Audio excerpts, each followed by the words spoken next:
Ailey, and welcome to another episode of Women of Her Story, a podcast dedicated to celebrating women who have made or are making their mark on our society. Today, I have with me choreographer and founder-director of MATHETA Dance, Khensani. Thank you so much for joining us today, Khensani. Oh, hi. I think I got it right? Perfect. How are you doing today? I'm good. I'm really happy to be here with you. How are you? I'm doing well, Today it was like 70 degrees.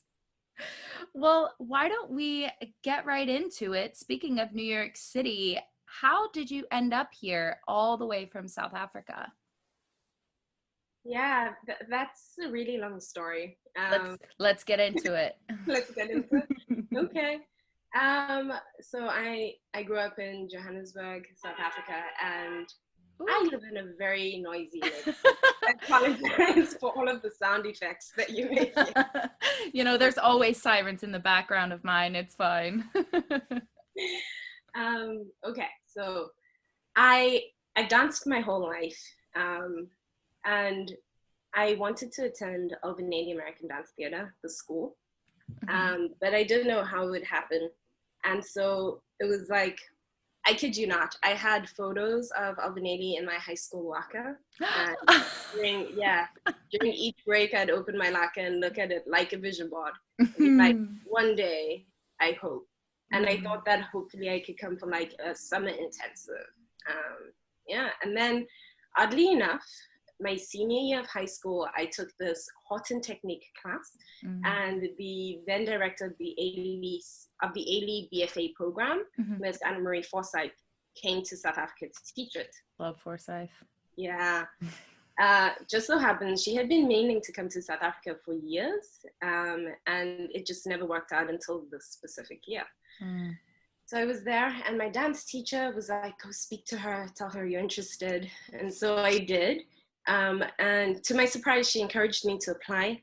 And she said that Alvin Ailey had this partnership with Fordham University where you can do your BFA, where you can get a degree. And so I applied for both. There are so many details that I'm missing. Certain things like all of a sudden I had to write the SAT. And I was like, what is that? And then I got the book.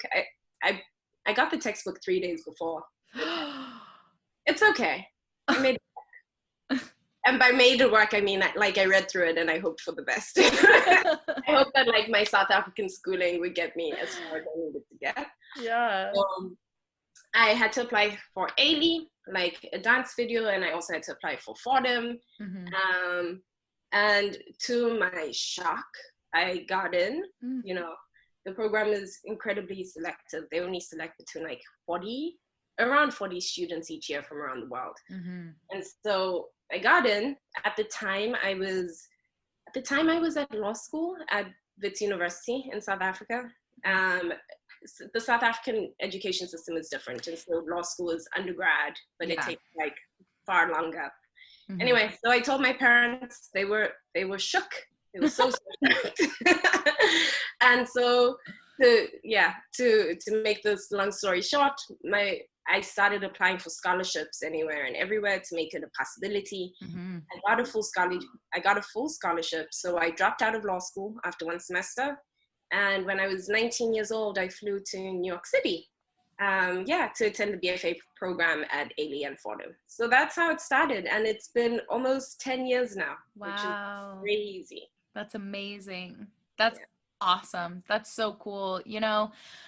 I feel like a lot of things had to align perfectly for that to happen. And that just goes to show that you're where you're supposed to be, putting all that work in. And then finally this random time, finally there's this Horton class, and then it's the perfect person. And then you're like, oh my God, I love that. That's scary. I'm sure. Was that scary to move across the world by yourself? It was so scary. But absolutely, what you're saying is so true. So many things had to fall into place, and it was a bit of a miracle that it all happened in perfect timing. Mm-hmm. But yeah, I had a strong faith. Like, like I had to apply for the student visa, blah blah blah. But when we were actually on the flight, my mom flew me up to get this. Oh, good, good. But as soon as she went to bed and everyone went to bed, I was just like tears. Like, what? What is happening? Oh, I'm sure. Did you know anyone already in New York? No, Oh, yeah, no. that's so wow. That takes a lot of guts to do. That Yeah, really does. That takes so much courage. yeah. Looking back on it now, I'm like, oh yeah, no, that was intense. It truly was. But it was also really nice that my mom like came over. I think she was here for about 3 weeks or a month to kind of make sure that I was settled in. Good. Yeah, Did you get along well with all of your fellow Ailey students? I did. Yeah, we got along really well. I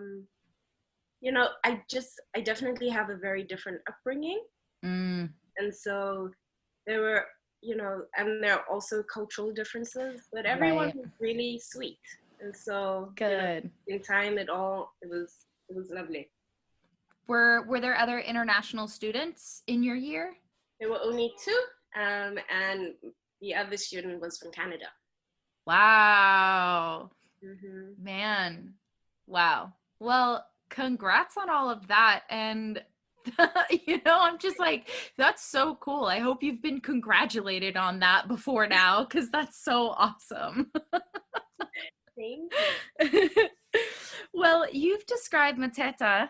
I hesitate and I get a little scared. I'm going to mispronounce it, but I think I've got it now. Um, you've described it as a social justice and activism dance company. What does that entail? Yeah, so I wanted to create dance that is politically engaged. And by that I mean I want the work to be a reflection of the times, right? And Mm-hmm. so I guess I should tell you what the meaning of the word is now that you've perfected how to pronounce it.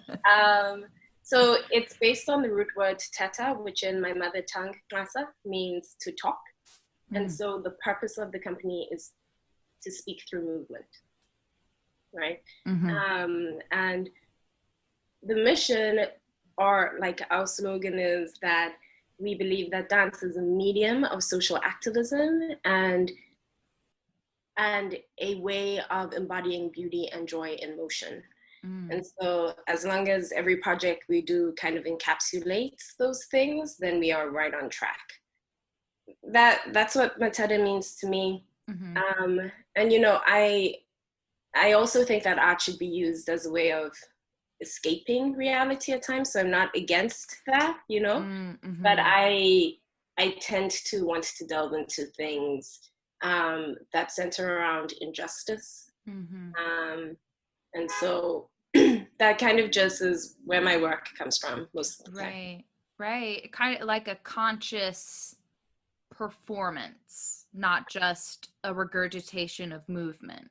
Absolutely. Yeah. Absolutely. Yeah. My dancers will tell you. And the thing is, so talking and conversation is a big part of my process. And so, like all of my dancers know, it's a small ensemble of 5 professional dancers, but we start with dialogue. So there's always something that I want to delve into, and we all speak on it. And it's only after we have had like an in-depth conversation do we stand up and I start moving. Mm. But from the very first rehearsal until the performance, they know that I don't want there to be any empty movement. I always want them to know exactly what they want to convey through the movement. Mm-hmm. And so that is where the meat of the work happens. Mm-hmm. Because when I have a topic at hand, I do research and I journal, and I know what it means to me. But when I choreograph, I don't tell them what it means to me, because it's important that they inform the movement with their own experiences. And so at least in the way that I choreograph, I see it not only as creating the movement, but the second half of that is um, highlighting the artists that I get to work with and encouraging that they inform the movement with what they have to say. So the Theta really is like the ground and the mission and everything that we're about. Yeah. You know, I feel like choreographers, this is just a blanket statement in general, because I'm sure you've experienced this, a lot of times have difficulty releasing their work into the hands of the dancer's interpretation. It's hard sometimes, especially like specifically in your circumstance, when it's something that you have put so much thought into what this means specifically to you, and then to be able to say, I'm giving this to you now, put your own experiences in it, without indicating to them what it is contextually for you, is so tough to do. And kudos to you for being able to put that in there. Do you ever sometimes get nervous to set things on your dancers, or do you have full confidence in their ability? Yeah, no, I definitely have full confidence in their ability, but I think a lot of that goes into like, you know, auditioning and picking the right people for right. And by right people, like that changes depending on the company. But for me, I pick people who want to inform their movement with meaning. It's hard to discuss this in you know, the abstract, but I'll try and make it to make it more clear what you were just saying about, like, you know, I know exactly what the story means to me. Even though that is the case, I want the art to be universal. And so in order for the art to be universal, it needs to not be just about me. Right. Right. I'm just thinking of one example. I perform the last repertoire that I created, Booyah, was about absence. But there was one particular solo that I made that was about Black women, right? And Ayana Wright performed that piece. And so what it ended up meaning so many different things. She's performed it probably 10 times now, but each time it kind of meant something different, something slightly different based on what she had just experienced, right? Yeah. And I think that is, and there have been times where it's been therapeutic for her when she's walked off of stage in tears, or walked off of stage angry, or walked, you know what I mean? Yeah. Just changes. But that visceral feeling of the audience getting to watch her be herself and her express her voice through the movement, what I want. And I want it to be authentic, which is why it's necessary for the dancer to have that freedom. Yeah. Why is it so? I mean, we've kind of been on this subject, but why personally for you is it so important for your company members to be more than just performers? Why is that so important in your mission with your company? Yeah, so you know, not a lot of dance, but some dance is presentational, in the sense that, like, there is a front and we are representing it, and we're kind of putting on a show for you. Right. And that is beautiful when it's done well. But on the other side, which is kind of the side that I lean to, is I want it to be really raw. And so that takes a certain it takes a certain amount of maturity, right? And I think the top characteristic that I'm looking for in dancers is maturity and openness, right? That they're willing to kind of go there, to be vulnerable, and then to put themselves, to share that side of themselves on stage. It's always refreshing to watch dance that isn't presentational. And like you said, when it's done well, it's beautiful. And I love presentational dance. Sometimes I'm like, yeah, let me see you do 6 pirouettes. Yeah. You know, or I'm like, please. The high kick. Yeah. I'm like, I max out at 3. So let me see 6, you know, like that kind of thing. But then it gets to a certain point where you're like, okay, is there something else, or is this just leaving me wowed, which is fine, but there's also place for, there needs to be room and space for experiencing dance as an audience member and as a dancer that isn't just, let me see your perfect technique and your best batma. Like, yeah. Absolutely. And I am, you know, I'm the person in the audience who is thinking like, what are you saying to me, right? And so if the 6 turns and the grand batma is, if they're saying something, whatever that is, then it's awesome and it's great. But then sometimes just one turn says everything. Yeah.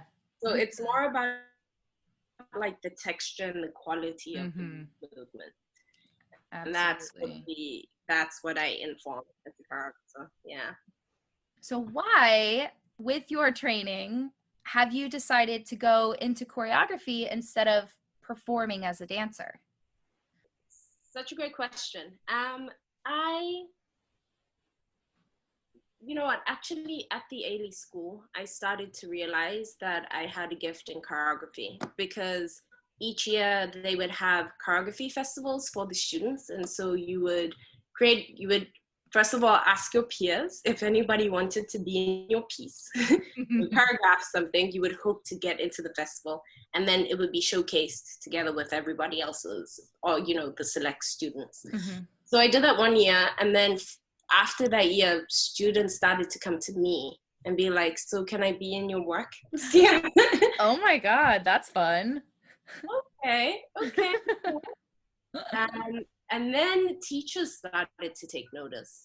And so in my senior year at Ailey, so it's a BFA degree in dance, but concentrated in performance, right? But they have this kind of elective called independent study in choreography. And you have to go through a rigorous audition process, because they only pick between 2 to 4 students to do like a 30-minute production. Yeah. And so I went through that process and I got selected. And so I created my very first repertoire, which was just, it was so cool to get to put on a full production. It was called Community Spirit. And so after that happened, it was like a few months before graduation. So we're about to leave, and dance teachers are coming up to everyone and being like, have you thought about this company, or have you thought about that company? And my instructors asked me, when are you going to start your own company? And I was like, oh. And I guess at the time I wasn't really ready to receive it, because I was fixated on, I've come here to be a dancer, so I'm going to be a full-time dancer, at least for a while. And so it definitely like raised a good flag. And then after school, I started one of my first dance jobs, which is actually where I met Tyler Clark, who is now in my company and the marketing manager. And it was an incredible experience, but she is one of those, she is a friend who reminds me that even at the time, I was totally a choreographer, because I was more concerned with what story was being told than I was with the steps. And so, and it's true. I was so happy dancing, but oh my gosh, I was always invested in what story is being told. And, you know, concert dance, it puts stories on a platform and it celebrates a culture. And so my question is, well, what culture is being celebrated. Mm-hmm. And this is the reason why it was my dream to come to Alvin Ailey, because the legend of who Alvin Ailey is the mastery in his work is not only that he was able to create a company for African American dancers to be represented on stage, but layered to that is the work that he created, Revelations, and many of his other works. It represented African American life on stage.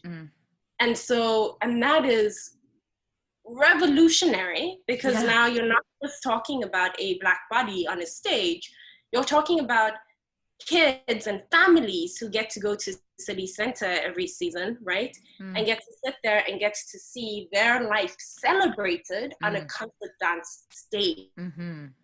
Really beautiful thing, as opposed to little Black boys and girls going to watch Swan Lake. Do you get what I mean? Exactly. To them, it's like, oh, this is what we do at church, and it's on a stage, and I can be a dancer, and it can be connected to our lives. That is the kind of art, that's the kind of choreography that I aim to create. Right. So yeah, it is truly, again, connected to my voice, but it's more about like whose stories are being told. And I felt like in the world of concert dance, more stories of other cultures need to be represented. Absolutely. And in a way that it sounds like the way that you choreograph and the way that you set things on your dancers and allowing them to bring in their own experience, it's not just presenting one side of even like one culture, where I feel like there's a lot of room for personal attachment from the audience as well, because there's a lot of things, even in watching Revelations. I am obviously not a Black woman, but in the way that piece is choreographed, it brings people in to it, to not in an assimilating way, but in an experience way, where you feel where I feel personally whenever I've watched this piece, both in video and in person. It's something where it's a very impactful story that I feel connected to, not through my personal experiences, obviously, but there are moments of emotion that come through that you just latch on to that aspect. And that is the genius in that type of choreography, where it's not just focusing on telling this sort of arbitrary story like Swan Lake, where it's a storybook story and it's beautiful, and that's one of my favorite ballets, but it's just, there's not a whole lot of, I don't know, ability to translate that to lots of life experiences, where in Ailey's choreography, and in choreography that allows people to be let into this other culture that they don't know about, there's something so special and unique about that. Yes. You brought up so many great points. I think one thing is, art that is ethereal versus art that is relatable, right?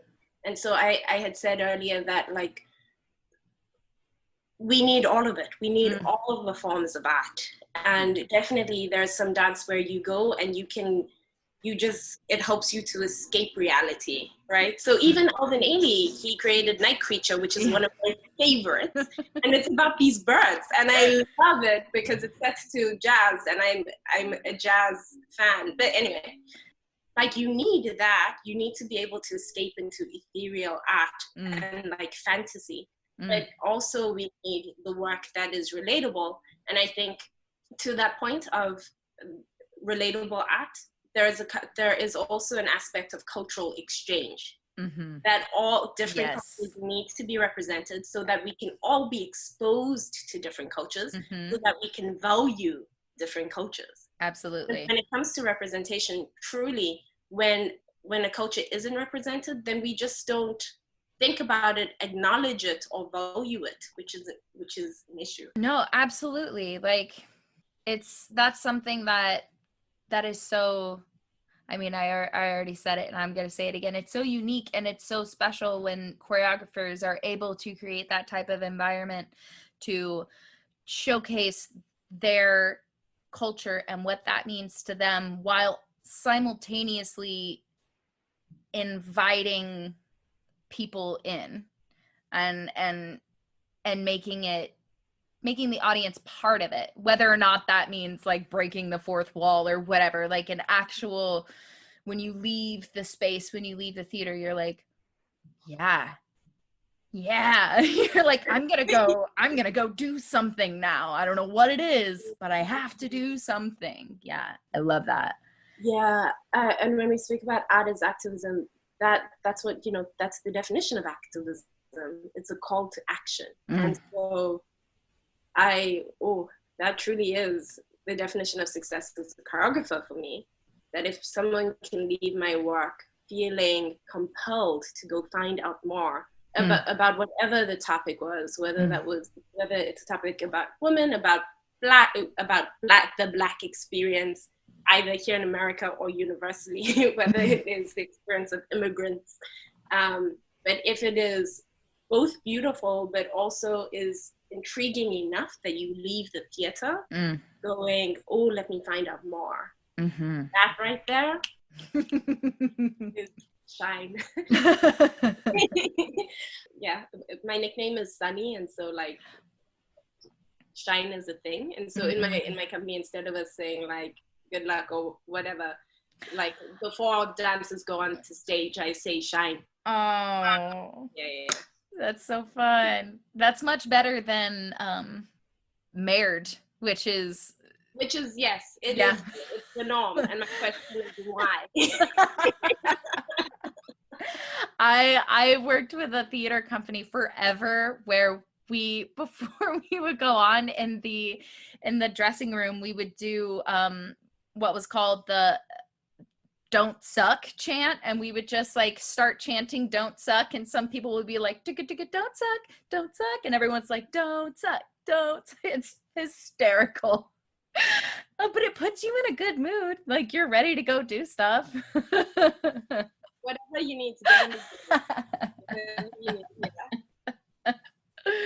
Oh my goodness. Yeah. How did COVID-19 affect your fall season? Ooh, so we have this festival called Speak Through Movement, and it's a festival that we put on, well, that we hope to put on every year. The inaugural one was in 2019, and what we do is we invite a female choreographer to partner with us for a split bowl program, and yeah, the first one was at Judson Memorial Church. And it was to a sold out audience, which was really fantastic. Amazing. So that was something that we really wanted to have again this year, but unfortunately, yeah, like the rest of the dance world and the performance art world, we're all like holding our breath to see what COVID-19 means for our industry. But if we like get beyond this precipice of quarantine, then we definitely would love to make that happen if it's possible. Probably, hopefully, next year. Yeah. Hopefully, we're gonna put it out there that it will happen next year. It's out in the universe now.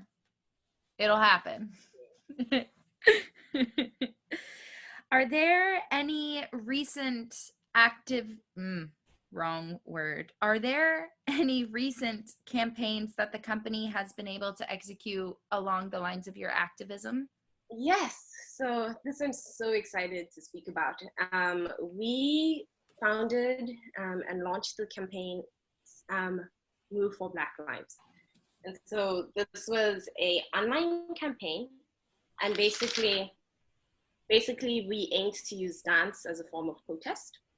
And so I'll tell you exactly how it worked, but it ended up being so much bigger than we thought it would be. So basically, the campaign started on Juneteenth and it ran for 5 weeks. But basically, we encouraged our Instagram users to make donations of any amount in support of BLM organizations and bailout funds. And the way that they could do that using dance as a form of protest is we asked them to go to our bio, and we had a word bank. So donors had to select a word of their choosing, and put that in their payment. And then what we did was we connected with professional dancers around the world, and whichever dancer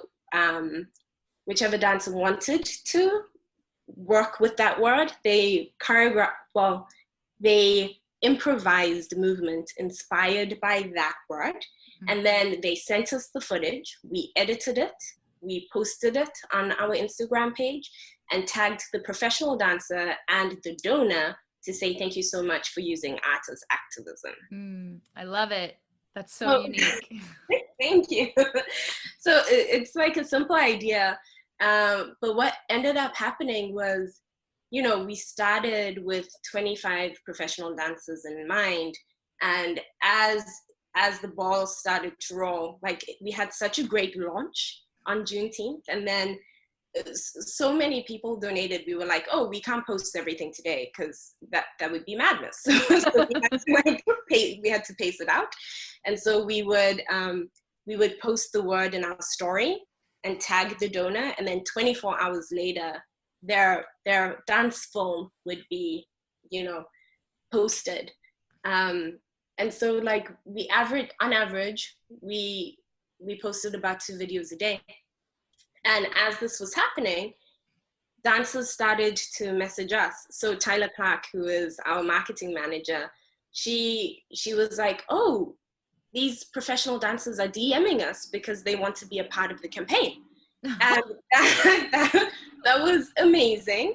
And it was also really mind-blowing because these dancers are from companies of the highest caliber. Like we have dancers from Abraham in Motion, Ailey 2, Alvin Ailey, American Dance Theater, of course, Ulti Jones, Camille A. Brown and dancers, Dance Theater of Harlem, Parsons, like the list goes on. And also from Broadway shows like The Lion King and My Fair Lady. So it was just like, oh, this is so cool. and it truly became international because we had dancers, record in cities around the world. We had dancers from Madrid, Paris, London, of course, Johannesburg, all around the States, and even Dar es Salaam in Tanzania. So wow. Right? Our 2 goals were we wanted to fundraise in support of the movement, in support of Black Lives Matter, number 1. And secondly, we wanted to connect. And so we were able to connect all of these dancers, all of these dance fans, and allies around the world who wanted to, creatively keep supporting the movement. Yeah. That's amazing. It must have been, you said it took off in a way you didn't anticipate. I hate to put quote unquote selfish words into the idea, but did it feel kind of a little validating to be like, okay, what we're doing is working. We're doing the right thing here? Yeah. Of course, it felt like it truly felt like we got to be a part of something really special. Good. Yeah. And in terms of it being right for us, it totally was, because it's in line with our mission. It's using dance as activism. And we were just so grateful that we got to use our craft in this way. Yeah. Because, of course, all 3 of us, I'm speaking about the executive team in particular, are engaged, and we wanted to be out there and to be supporting in every way. And we thought it was important for us to embody that with our art. Yeah, and to that point, this was also a perfect project for us. And I think the reason why it stood out is not only because of the quality of dancing, but also because of the way in which it was curated.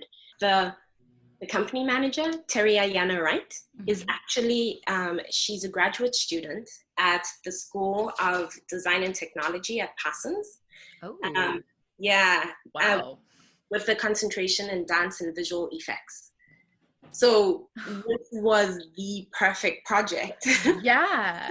Yeah, because she was able to, apply all of her skill to edit all of the footage that each dancer sent to us, and the goal was to edit it down to 1 minute each per post. That was too difficult for some. For some of them, she was like, "Ken, I can't edit it more. It's at 3 minutes, and all of it is just too difficult. So I don't know what you want me to do." But she was able to. The two of us worked on selecting the right music for each piece, but she really picked the right visual effects for each dance film in order to encapsulate the spirit of the donor's word. And so I think it was truly special because every single part of every video was so mindfully treated. Like each decision was really careful because we wanted to present the dancer's movement in the best way possible. Absolutely. So you were in law school again. You're back in law school, which is really awesome. Which, like I already said, awesome. I think you're awesome. Anyway, so what is it about practicing law that excites you? Oh, good question. I have just finished my first year of law school, and so that has been the question from the first day, and I think that it's probably one that I'll keep investigating until I graduate. But I kind of thought that I would be also just a catch. I can't practice law until I pass the bar. But in terms of studying, law, I thought that I would be a transactional lawyer upon graduation. But very similarly to my choreography, I had an experience where I realized that using my voice is really the most important thing. And so that experience was just doing, there's this thing called the Moot Court Honor Society. It's like a public speaking competition that you audition to get into. I'm really glad because I recently found out that I got an invite.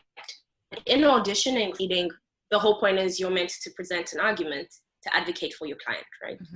And in doing that, it just felt so right. It felt like, oh yeah, again, I'm advocating. Of course, this is what there's a reason why I've been drawn to law school twice now. Yeah. And I guess to make this make sense for the listeners, when I pursued law in South Africa, I was straight out of high school. And like, you don't really know what you want to do. I knew that I wanted to dance and do law school. But when I ended up at Wits, it just felt like I was doing the wrong thing first. Right? So I was just like, oh no, I really need to be dancing right now while I'm young. I have to be. And so when I got the opportunity to come to the Ailey School, to train at the Ailey School, it was a no-brainer. It was an opportunity that I couldn't pass up. But I knew, and I'm glad I did that one semester at law school, because it made me realize that, oh, this is also pretty cool. And I want to come back here. I want to do this, just not now, later on. Yeah, and so now that I'm back, the thing that excites me is using my voice. And we've spoken about this, but I think it's the thing that marries.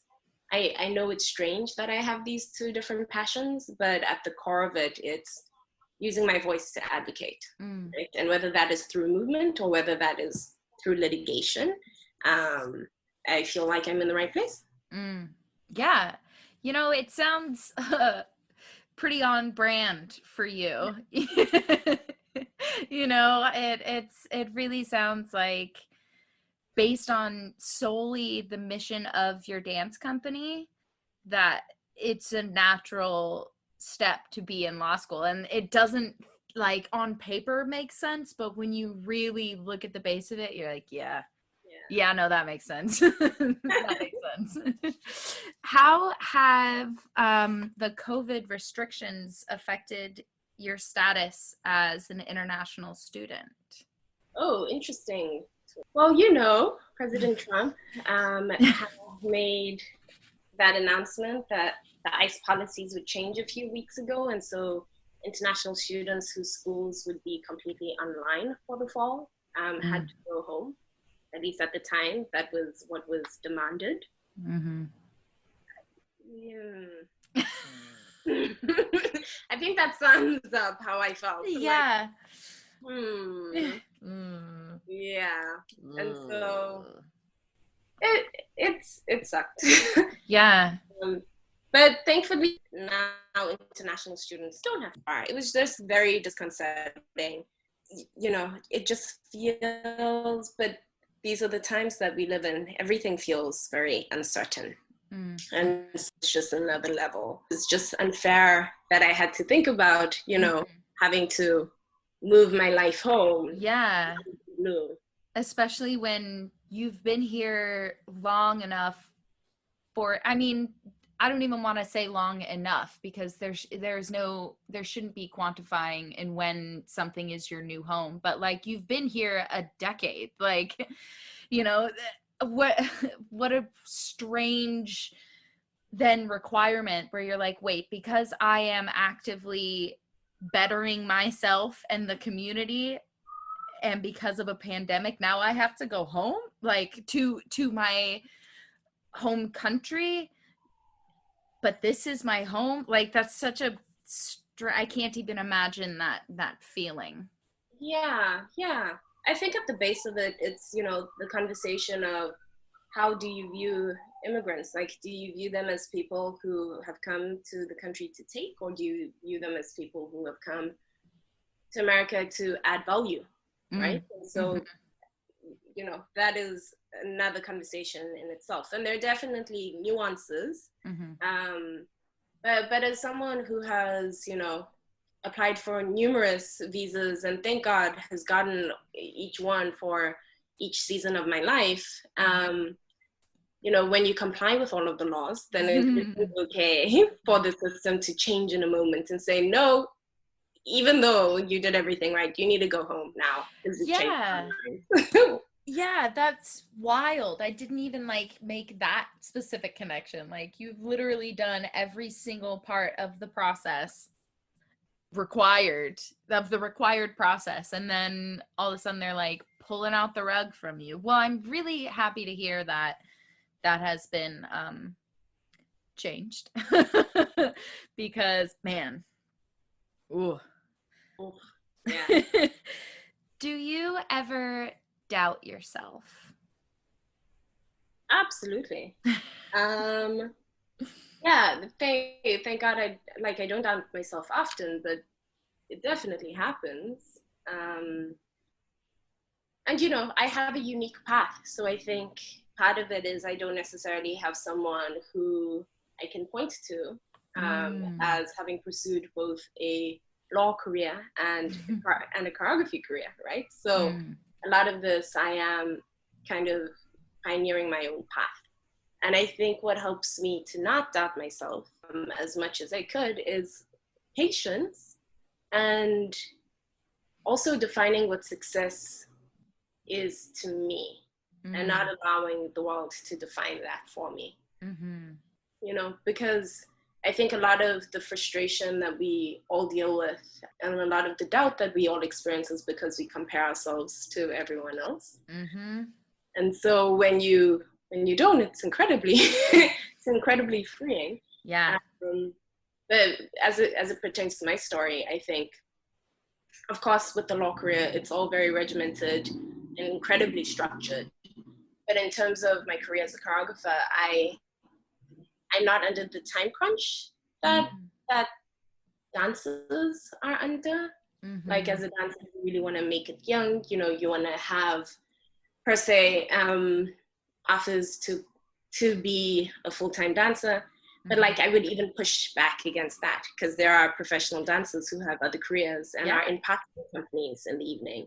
So I think just like allowing yourself to think outside of the box is incredibly helpful. And for me as a choreographer, like, the lifespan of this company, dance has always been a part of my life. And I know that MATHETA is it's something that I want to always pour into. Mm-hmm. And so I'm always really grateful to work with the beautiful dancers I get to work with. Mm-hmm. And I'm always excited about, where this company will go, because I don't have any fixed expectations of what needs to happen and when it needs to happen. It's more of, this is a beautiful thing we've created. And if we just continue to put in the work and care for it, it'll grow. Mm-hmm. Yeah. You're only in control of the work you do. You're not, a lot of this stuff is out of your control. Like, just being ready for opportunities is what you can be certain of. And then when the opportunities hit and you're ready, when the opportunities come and you're ready, it's a beautiful thing. Mm-hmm. Absolutely. Do you have a support system that you can turn to when you're questioning yourself? I do. I'm really lucky that I've been able to cultivate really strong friendships over the past. I've almost been here in New York for 10 years. So that's a long time. And some of the friends I have, I've known for almost 9. Like, but I have a really strong, close-knit group of friends, and they are people who, gosh, friendships are so important, because when you do doubt yourself, and you don't remember why you're qualified to do the work that you do, your friends know. Your friends can remind you. Your friends remind you of why you're amazing and wonderful, when you forget. And I've definitely had moments where I think, like, oh, like, I'm very nervous about this. And my friends I tend to attract strong, passionate women as friends. So they sometimes are not the most gentle, but I've had friends like scream, like, Ken, you don't have time for this. Like, you've done this so many times. Let me tell you, because I was there. You did it in this situation and you did it in this situation. So how is this different? And then all of my doubts have to, like, run away because they're right. I feel like those are the best kind of friendships to have, though, because, like, I'm somebody, I need to be kept in check all the time, not necessarily, like, keep my ego in check, but keep my, like, overcommitment in check. I'm like, yeah, I'll be on that community. Yeah, I'll teach that. Yeah, I'll write that for you. And then someone's like, you gotta stop. You can't do that. And the friends who have been with you for a while, they know your patterns. So they can be like, Heather, I feel like what's happening right now is what happened a year ago. Remember that time when you did too much? Yeah. Maybe just avoid that this time. Maybe just try and balance your life.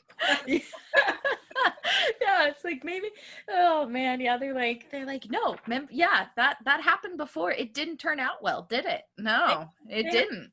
They have proof, and that's very hard to argue with. It's like, okay, you're right. We've kind of touched on it earlier when we were talking about you being in law school and why you're in it.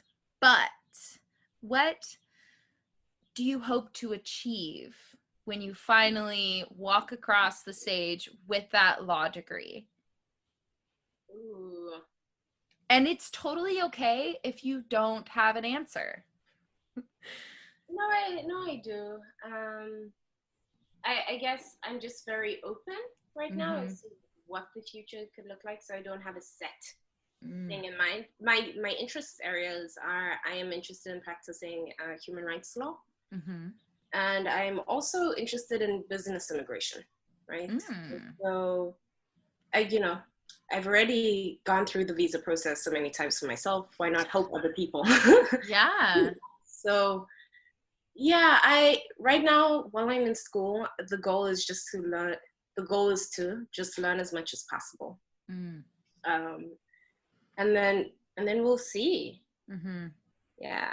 That's awesome. Do you think that idea, the openness of being ready for anything, the idea of wanting to be in human rights law, do you think that has shaped the way in which you created MATHETA and everything that it stands for?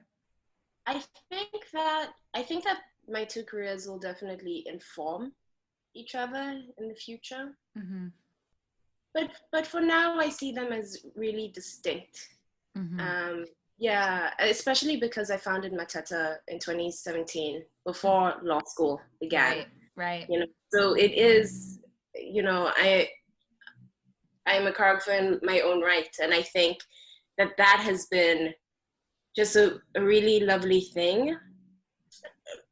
What comes to mind is during my first semester of law school, I was a choreography director at NYU Mm-hmm. for their graduate acting program.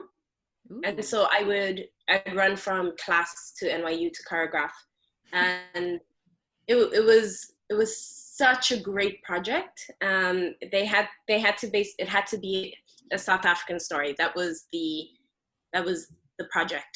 It was really lovely working with actors because, as you know, I'm most interested in the story that you're going to tell, Mm. and so that was great. But you know, as a choreographer, I'm although I am still young in my career, I'm established in my role, Mm. and that comes with a lot of security and confidence. Mm-hmm. Versus in law, I'm just starting out, right? And so Uh-huh. it's the opposite. Like Yeah. I'm finding my feet here. No one knows how to be a lawyer until they go to law school. And so the first year is just finding your feet, and then second year you start to know what your interest areas are, and so that by third year you know exactly what direction you're going in. Yeah, it's important to me to keep them separate, Right. just because I do each thing in my own right. Mm-hmm. Yeah, I'm Was trying it was it to. refreshing, like after getting out of class in law school and then running over to NYU? Let me rephrase this. After getting out of class of something that you are just finding your feet in and then running to NYU and knowing exactly what you're doing and exactly everything that needed to happen, was that important for your sanity during that time? Yes, it was. It really was. I don't know if it was the wisest thing in terms of, you know, study time, because maybe I should have been studying 24/7. But, you know, to your point of trying to be a balanced human being, it was really perfect. It was like a great release. And definitely after sitting down for hours and like either having so much information come at me or processing all of that information and reading for hours and hours, Mm-hmm. it was so nice to go to a creative space. You know, Yeah.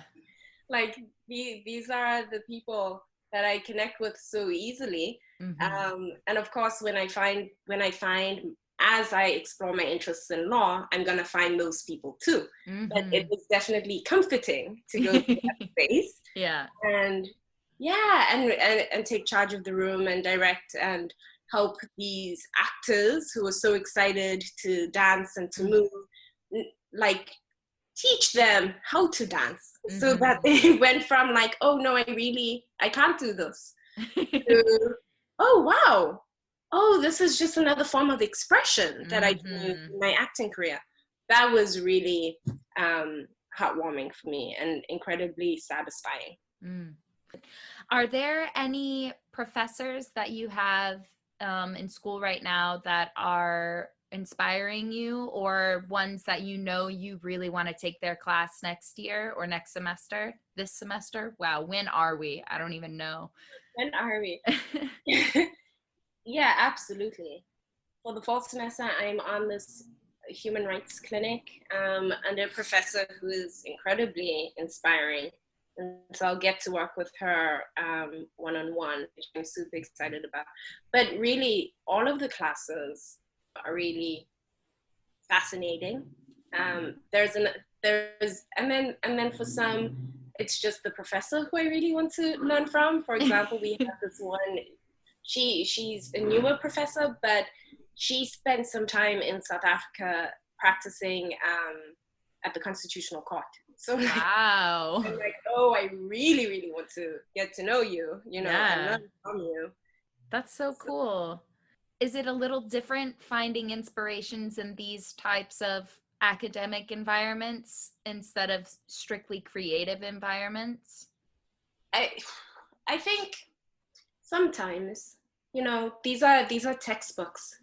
So sometimes it is like when you, gosh, I just did property, and so learning about redlining, the systems in this country, when we speak about institutional racism, how the system of housing has been set up in a way that determines that African American people end up in poorer neighborhoods. That's a reality, and it was designed that way. Mm-hmm. So to me, of course, because I want to advocate. I want to advocate for everybody who is discriminated against, and in that way, as I shared with you, as an artist, I want to create work that is about the injustice in the world.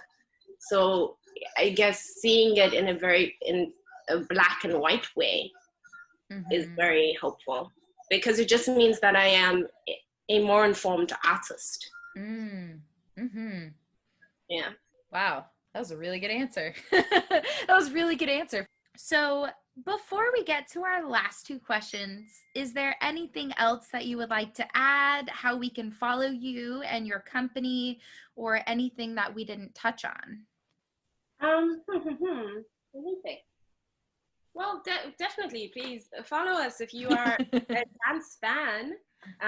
You know, the style of my company is an Afro-modern storytelling dance company, but especially with the Move for Black Lives campaign, we collaborated with dancers of varying styles. So if you want to go check that out, by the end, we produced 67 dance films, and yeah, 67. That's so many. Truly. And we collaborated with 52 freelance and professional dancers from around the world. So yeah, if you would like to check that out, please please follow our MATHETA Dance page. It's at MATHETA, MATHETA Dance, or dance.com. Sorry, not .com. And then you can also go onto our website if you'd like to check out our projects coming up. Awesome. Yeah, and I guess one thing that I forgot to mention is, from Move for Black Lives, we were able to support the official GoFundMe of Elijah McClain. And we were also able to contribute to the Say Her Name campaign, which is a campaign that was founded by the African American Policy Forum, which brings awareness to the often invisible names and stories of Black women and girls who have been victimized by police brutality. So that's amazing. I would say go check them out too. Absolutely. And you guys were able to raise a good chunk of change, right? Yeah, we were able to raise just over 2K. That's so awesome. I love that. Yeah, it was super cool to have done over such a short period of time. Yeah. Amazing. Well, I ask the same last two questions to everyone that comes through the podcast. First, what is your second favorite color? My second favorite color is, can I tell you my first, or is that against the rules? You can tell me your first. Okay, so my favorite color is red. I guess it just stands for passion for me. But my second favorite is emerald green. Emerald green. Yeah, and apparently like the meaning of emerald green is like balance. So yeah, I just like it. Is it kind of a nice balance between the vibrant red and then just kind of a more soothing green? Harmonious, yeah. And lastly, what, in your opinion, is the best part of being a woman? What a beautiful question. Yeah, I had to think about this one for a while because I love being a woman, and there's so many great reasons for it. But I guess I want to highlight friendships. actually. Yeah, I think that women, I think that we just, not to compare to men, and disclaimer that a lot of men do know how to cultivate, strong friendships. But I do think that women just know how to do life together, on the daily. I think that's the distinction. Instead of just like showing up to like help you move, or like when you're being, and that's also very helpful. You need those friends to help you move. In New York City, that is not an easy task. But, just, I guess, showing up and caring about each other's emotional well-being. That to me is the definition of friendship. And I have friends where we see each other maybe once every 2 months because Queens and Brooklyn, although they are side by side, it takes almost 90 minutes to get from one side to the other. It's the worst. It's the worst. But I think all of these friendships, like, there are definitely seasons for different friendships, but for people where we kind of ebb and flow out of each other's lives, when we do reconnect, it's like we pick up from where we left off. Absolutely. Yeah.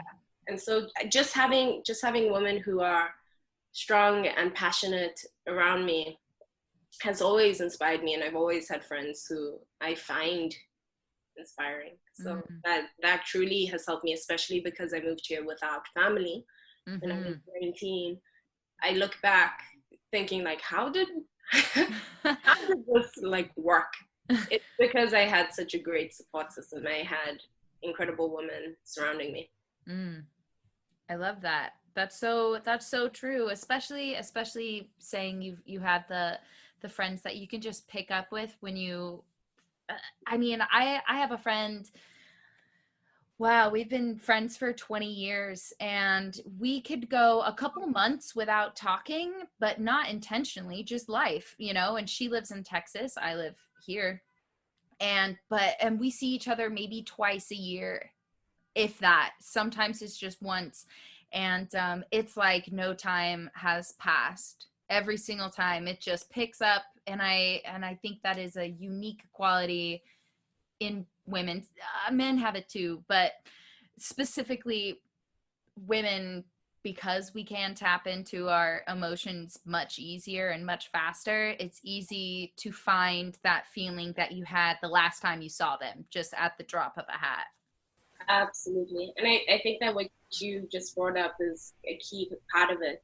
Just being able to articulate your feelings, right?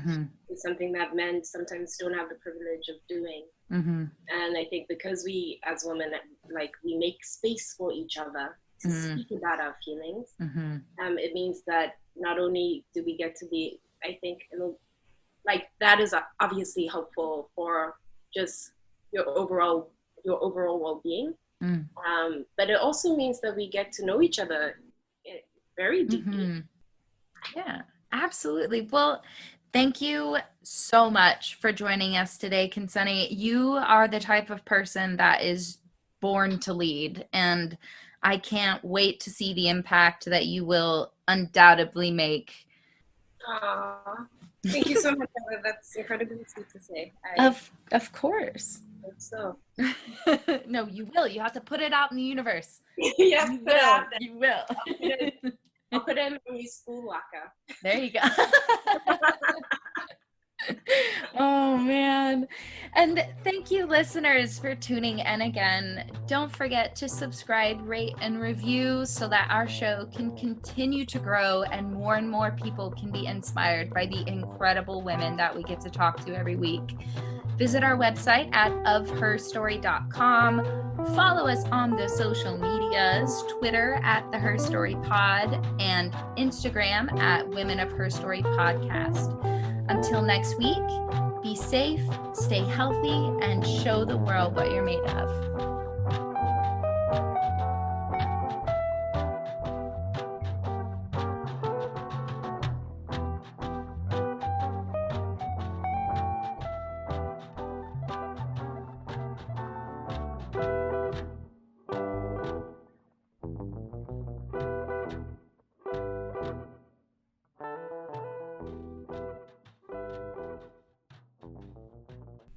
This is a New York Glitch production. You are the worst.